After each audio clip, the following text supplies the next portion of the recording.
Assalamualaikum warahmatullahi wabarakatuh. Kali ini kita melanjutkan pada mata kuliah literasi ICT dan media pembelajaran kelautan perikanan. Sebelumnya mohon maaf karena baru bisa memberi materi setelah beberapa pertemuan terlewati atau beberapa minggu. Kali ini kita akan melanjutkan lagi dengan materi yang di pertemuan ke-10 ya, pertemuan ke-10 mengenai blended learning. Blended learning ini sebenarnya sebuah model ataupun pendekatan ataupun strategi begitu ya terkait pembelajaran di sekolah ataupun di perguruan tinggi. Blended learning sendiri sebenarnya bukan hal yang baru gitu ya di kita ataupun di dunia ini. Tapi memang baru booming atau baru tren itu di akhir-akhir tahun ini atau masa pandemi ini. Blended learning ini sebenarnya sudah cukup lama ya, terutama sejak mulai era komputer ya. Jadi sudah di tahun 2000, awal-awal milenium ya, tahun 2000-an, di mana pada saat itu pembelajaran yang dilakukan oleh guru ataupun dosen itu dituntut pembelajaran berbasis TIK. TIK ini nama lain dari ICT ya, Information and Communication Technology atau teknologi informasi dan komunikasi. Jadi kenapa materi ini saya sampaikan juga di literasi ICT dan media pembelajaran kelautan perikanan, karena blended learning sendiri di dalam pendekatan blended learning ini banyak sekali menggunakan ICT ataupun media pembelajaran yang berbasis ICT juga. Nah, karena blended learning ini memang diawali dari era ketika kemunculan pembelajaran berbasis TIK.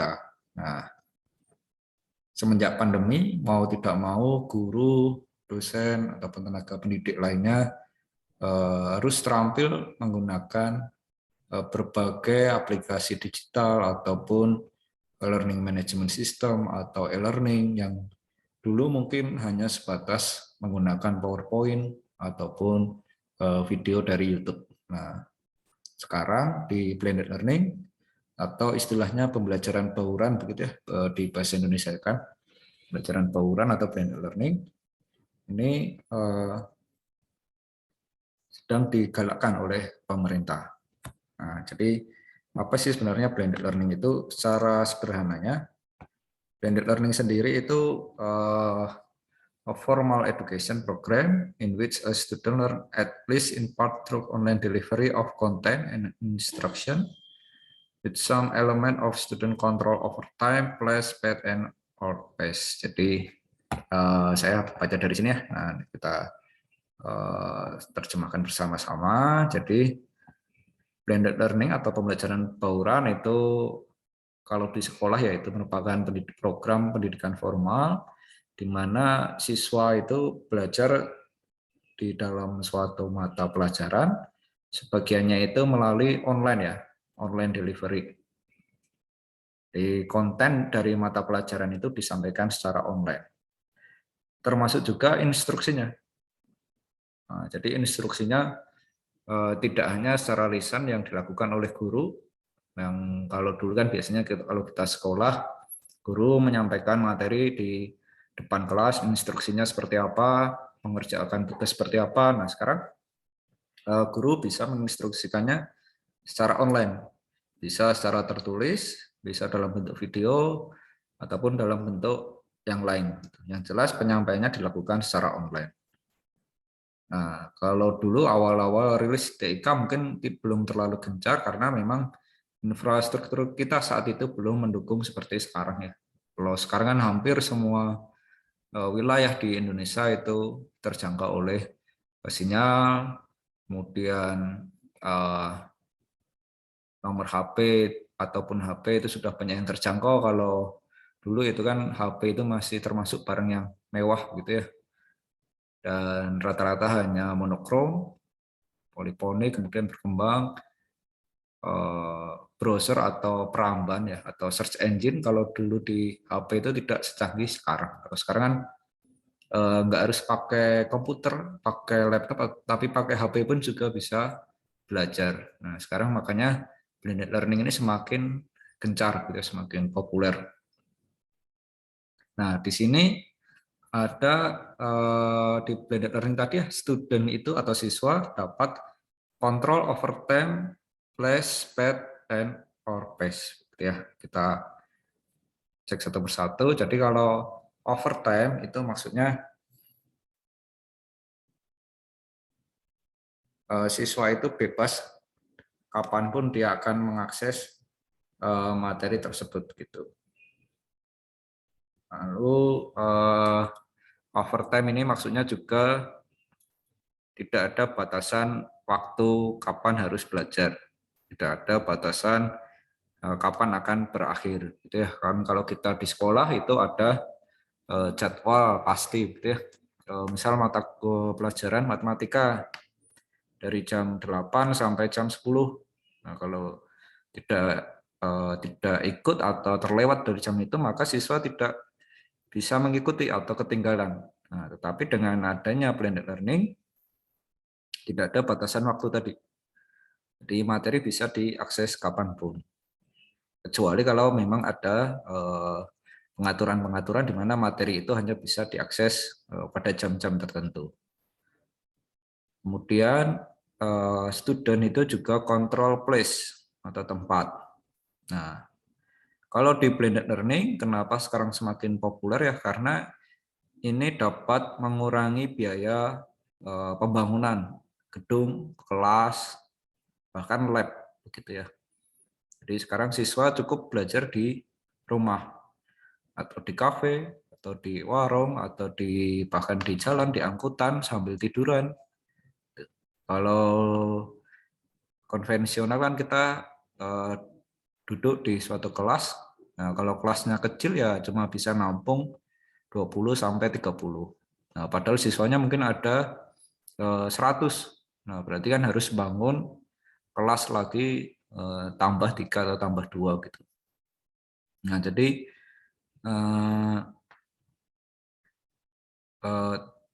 place di sini atau ruang di blended learning itu dihilangkan, sekat-sekat ruangnya itu dihilangkan. Kemudian juga kontrol path ya. Path itu maksudnya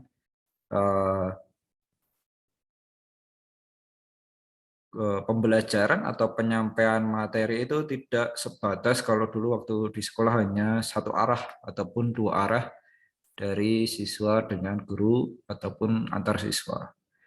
Dengan blended learning ini siswa juga bisa berinteraksi dengan berbagai sumber informasi, tidak hanya guru, tidak hanya dari rekan mereka sendiri, tapi dari berbagai sumber. Nah, inilah yang nanti kita akan pelajari lebih lanjut pada media pembelajaran yang biasa digunakan di blended learning atau pembelajaran bauran. Nah, apalagi nanti teman-teman ini kalau yang jadi guru begitu atau yang passionnya yang mengajar, jadi pendidik, maka di era ke depan mau tidak mau kemungkinan besar pembelajaran bauran ini menjadi tren, gitu ya.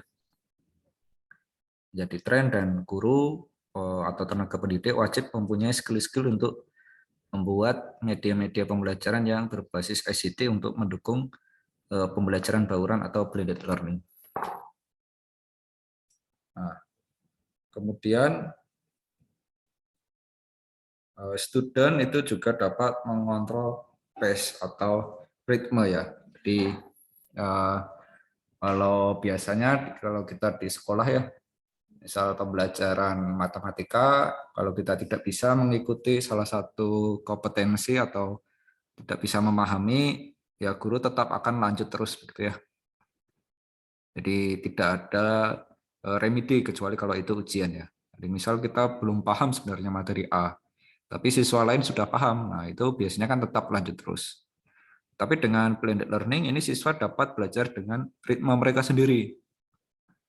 Kalau yang masih belum paham ya diulang aja terus gitu ya, diputar lagi videonya, dibuka lagi PowerPoint-nya atau materi atau konten yang diberikan oleh gurunya di situ. Kalau yang sudah paham bisa lanjut ke materi berikutnya. Jadi ritme pembelajaran juga bisa ditentukan oleh siswanya sendiri.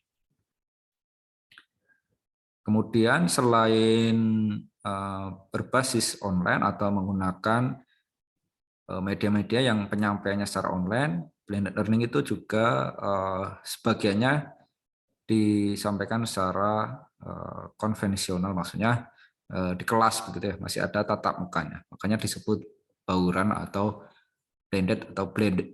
Nah, blend ini kan campuran gitu ya, mencampurkan antara yang di kelas dengan di online gitu.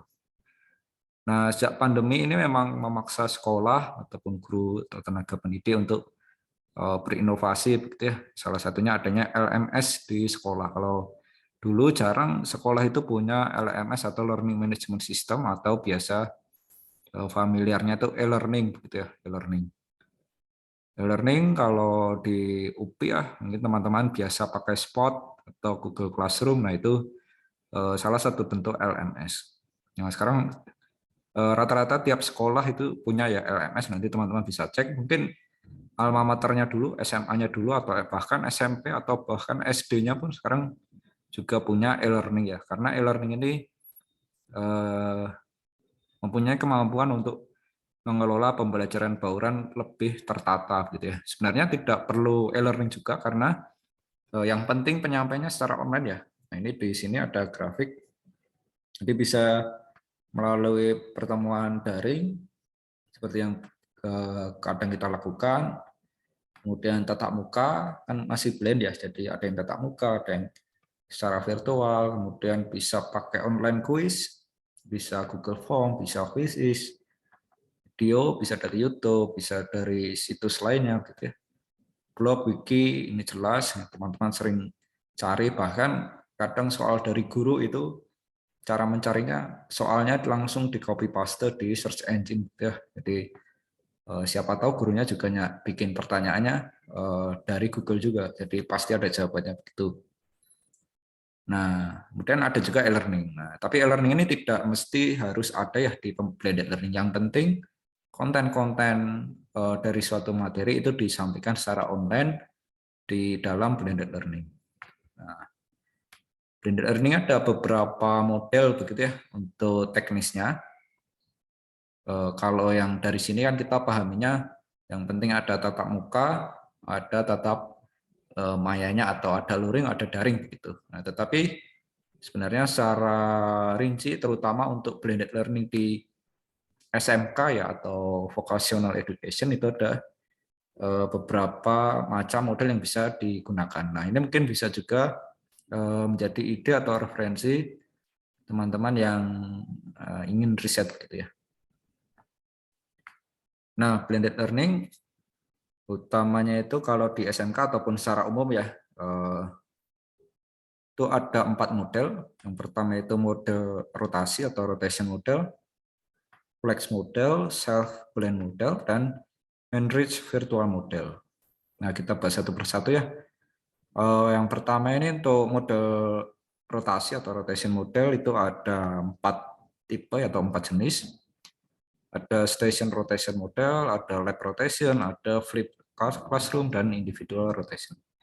Nah, kita cek ya.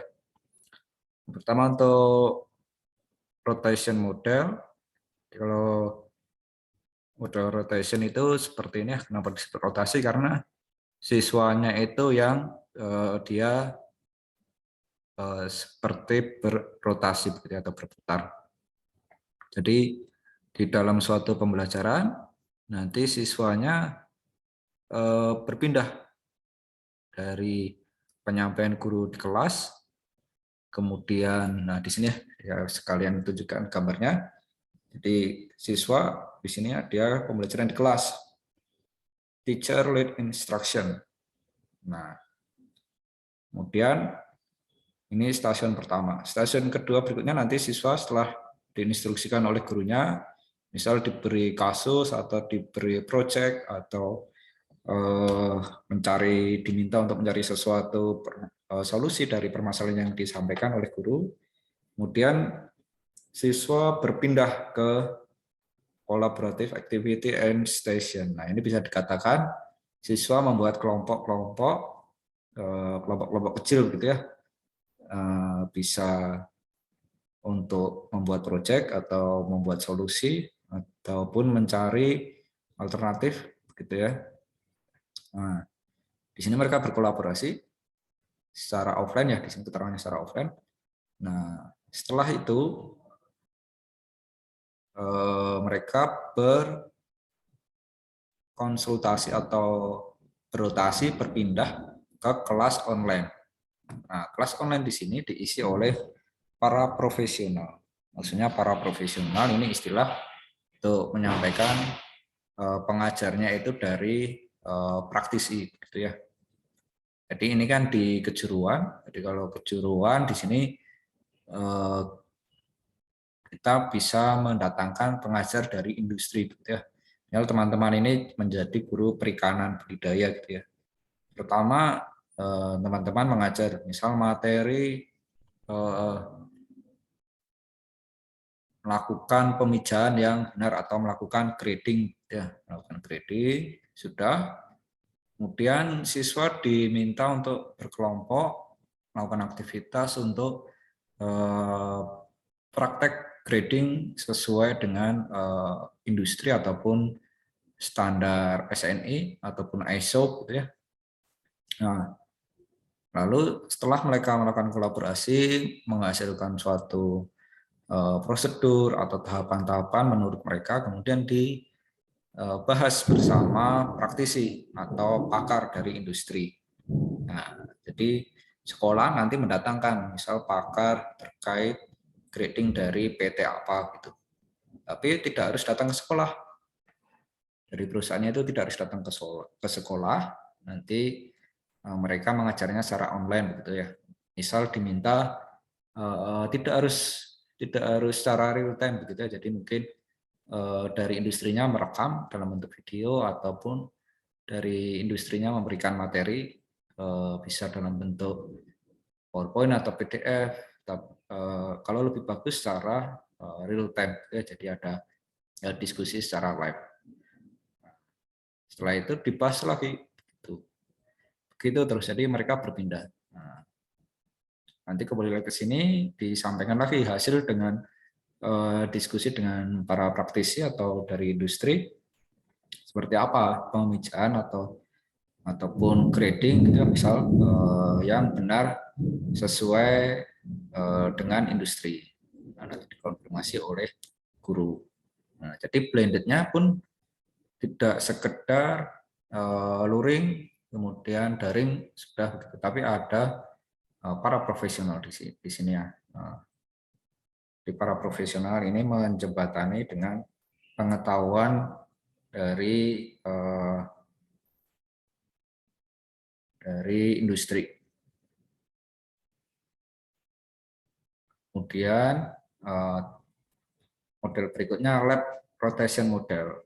Nah ini sebenarnya hampir mirip dengan station rotation ya, atau model rotasi stasiun. Berikutnya model rotasi lab.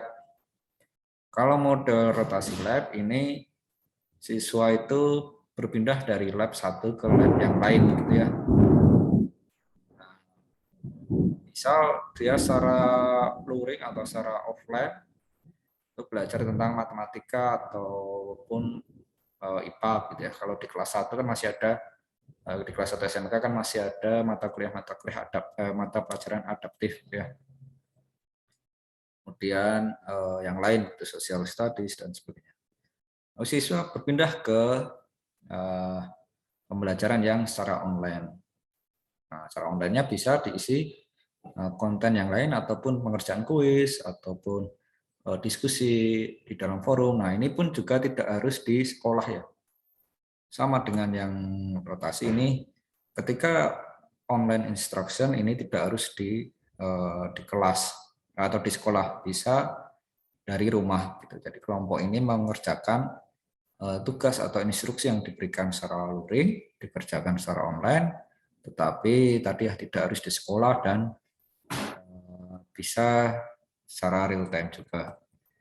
Nah, ini pun juga sama. Jadi mereka berpindah dari lab ke lab yang lain. Gitu.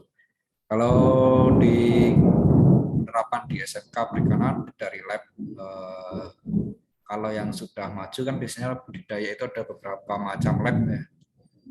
Nah, nanti ditambah lagi secara online ada penjelasan dari para profesional atau para praktisi gitu ya.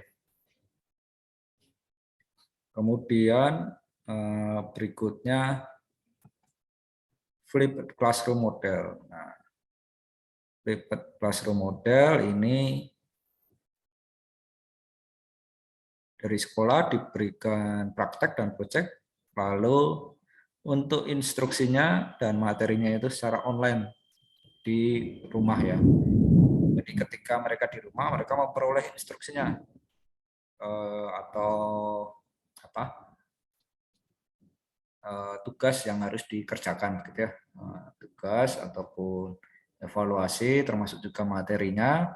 Nah, nanti mereka melakukan pengerjaannya untuk membuat proyeknya atau prakteknya nanti di sekolah. Jadi di rumah itu hanya sebatas penyampaian instruksinya. Jadi misal melalui LMS atau Google Classroom, guru memberi instruksi dan sekaligus materi terkait pemberian pakan kepada ikan, gitu ya.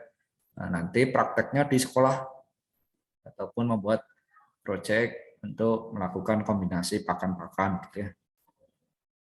Nah, ini mungkin yang sering digunakan yang sekarang ya, trennya seperti ini. Jadi terutama untuk anak-anak SMK, jadi tugas termasuk materi itu disampaikan secara online dari rumah. Jadi datang ke sekolah itu tinggal praktek aja. Sekolah itu tinggal praktek langsung sama, atau misal ada tugas yang harus dikerjakan secara kelompok atau project gitu. Nah, lalu berikutnya adalah individual rotation. Nah, kalau individual rotation ini yang berpindah adalah individunya ya. Jadi kalau tadi kan rata-rata kelas ya, secara kelas atau keseluruhan. Kalau ini individu. Nah, dan ini pun bebas dia mau yang mana dulu begitu. Tapi ini tadi ya membutuhkan memang infrastruktur yang sangat cukup besar, gitu ya. Harus menyediakan komputer, kemudian menyediakan ruang-ruang yang sesuai dengan keinginan siswa ataupun kemampuan para siswa. Jadi misal salah satu siswa itu sudah selesai dari online-nya, kemudian dia masuk ke direct instruction atau di sini penjelasan dari gurunya. Dan dibentuk project. Nah, jadi masuk ke sini, kalau sudah selesai dia bisa ikut seminar ataupun bisa ikut intervention di sini. Misal ada project yang bisa didiskusikan dalam skala kecil. Nah, ini penerapannya kembali lagi ya ke masing-masing sekolah dan tergantung sarana prasarana juga. Nah, untuk rotasi itu ya, untuk mode rotasi ada 4 ya utamanya. Kemudian berikutnya adalah flex model. Flex model ini sebenarnya instruksinya itu utamanya secara online, gitu ya. Utamanya itu secara online, tapi masih ada yang dikerjakan di sekolah.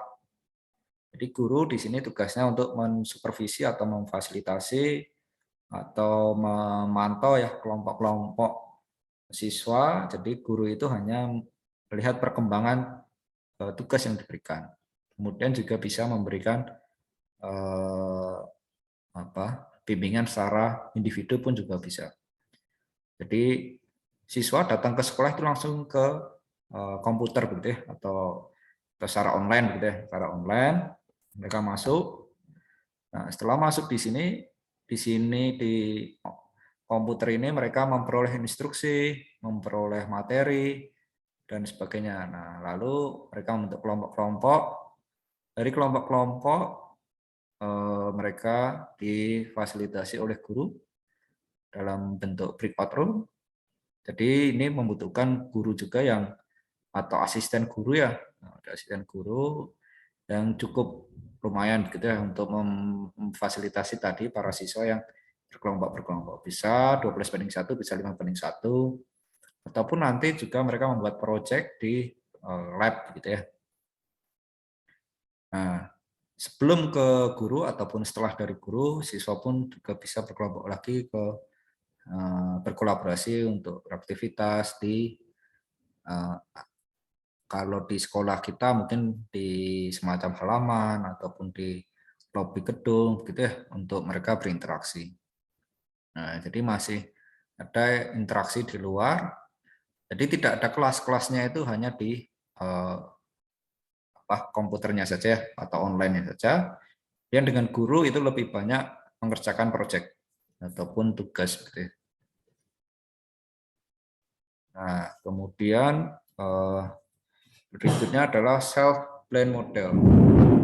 Self plan model ini setiap individu atau sekolah gitu ya, dia dapat mengambil apa yang namanya mata pelajaran gitu.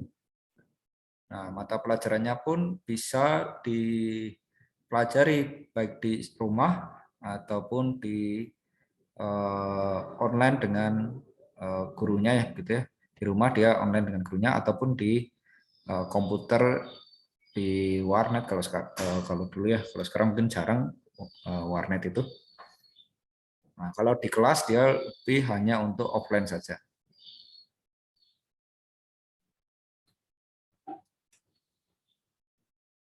Nah, kalau di sini bedanya dengan yang lain ya, mungkin agak mirip dengan beberapa model tadi. Kalau di sini siswa itu tidak ada batasan dia atau batasan hari ini belajar A, B, C. Nah, bisa saja ada siswa yang sama harinya, misalnya sama-sama Senin, tapi siswa X memilih mata pelajaran A, B, C. Siswa Y memilih pelajaran GHI. Nah, itu bebas sesuka mereka. Jadi gurunya pun semua guru mata pelajaran itu siap memberikan secara online. Di sekolah di sini hanya untuk identitas ataupun afiliasi dari para siswanya, gitu ya. Makanya tadi menyebutnya self blend model. Jadi siswa sendirilah yang menentukan dia mau belajar tentang apa dulu, gitu ya. Kemudian enrich virtual model. Nah, kalau enrich virtual model ini di rumah dia belajar secara online, ada instruksinya, ada materinya. Di sekolah dia bisa luring, bisa juga daring, gitu ya. Tapi ada juga yang jelas wajib luring. Nah, ini untuk menjembatani yang full virtual. Nah, ini mungkin yang terjadi di kita ya. Kadang ini teman-teman ada yang di rumah, kadang juga ke kampus. Di kampus pun kadang tidak ketemu langsung dengan dosennya, ada juga yang pakai HP atau pakai laptop di kampus gitu ya. Nah, jadi online-nya pun bisa di mana saja. Ini enriched virtual model. Nah, beberapa model blended learning ini ataupun pendekatan blended learning sendiri ada keuntungan ataupun kelebihan ataupun kelemahan begitu ya. Nah, saya kira teman-teman ketika melihat model-model tadi pasti sudah memikirkan, wah berarti sekolah harus menyediakan komputer yang sangat banyak gitu ya, ataupun para siswa harus punya komputer atau device atau gadget yang mendukung gitu ya. Makanya di sini ada pros, ada cons. Pros itu yang kelebihannya, jadi blended learning, create collaborative learning experience. Nah, jadi melalui blended learning ini mengembangkan pembelajaran itu lebih kolaboratif gitu ya. Collaboration between student and instructor can increase as well as allow student to connect with each other outside of the classroom using several tools. Jadi kolaborasinya tidak sebatas di sekolah. Jadi ketika di rumah sambil tiduran atau di kafe, di restoran itu siswa tetap bisa berinteraksi dengan instruktur atau guru atau dosen di sini ya. Juga mereka bisa berinteraksi dengan teman-temannya melalui LMS atau melalui blog, kan di situ bisa dibuat semacam forum. Nah, makanya sejak era media sosial itu waktu itu kadang tidak jelas, kemudian juga batas kapan berhenti itu kita sendiri yang menentukan. Makanya kadang teman-teman mahasiswa kadang ada yang WA saya malam, kadang ada yang WA pagi-pagi, dini hari, gitu ya. Kadang saya juga balasnya malam, kadang balas langsung dibalas, kadang besoknya, kadang seperti itu ya. Nah itu karena memang sejak era media sosial, era perkembangan teknologi, ada SMS, ada itu lebih mudah untuk berinteraksi atau berkolaborasi. Kalau dulu mau interaksi dengan gurunya ya pas di sekolah begitu ya. Kalau sudah selesai sekolah ya ya udah itu nggak ada diskusi lagi. Kalau mau ketemu dosen ya di kampus, mau bimbingan ya di kampus jam kerja begitu ya. Kalau sekarang bahkan di luar jam kerja, di luar kampus itu masih bisa bimbingan dan berinteraksi. Nah, itu salah satu keunggulan dari blended learning ataupun kemudahan teknologi saat ini. Gitu ya. Kemudian blended learning itu increase accessibility for students. Students are given the tools to access the course material anytime and anywhere. Jadi blended learning ini meningkatkan aksesibilitas dari siswa. Nah, dia siswa itu dapat mengakses materi-materi ataupun konten dari yang diberikan oleh guru ataupun tenaga pendidik kapanpun dan dimanapun ya,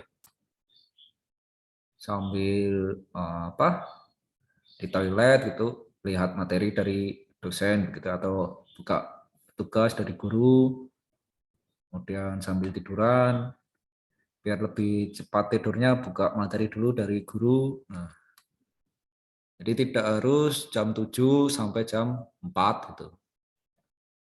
Nah, tapi memang sekarang pun materi-materi yang ada di online bisa juga disetting waktunya begitu ya.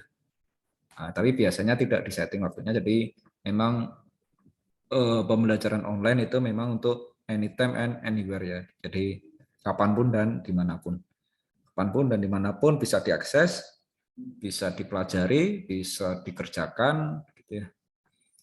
Kemudian it can with several different learning style for student. Jadi blended learning itu mengakomodasi berbagai gaya belajar kalian.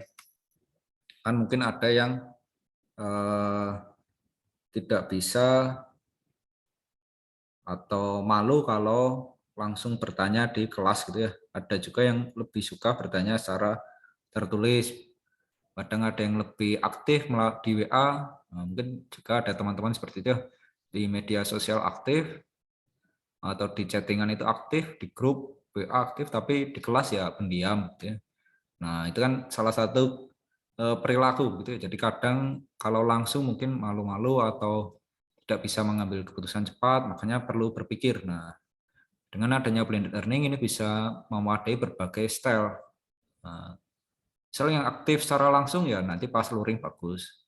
Kalau yang aktif pas daring ya pas online bagus, kelihatan aktif. Nah, kemudian berikutnya it breaks the school day up into chunks gitu ya.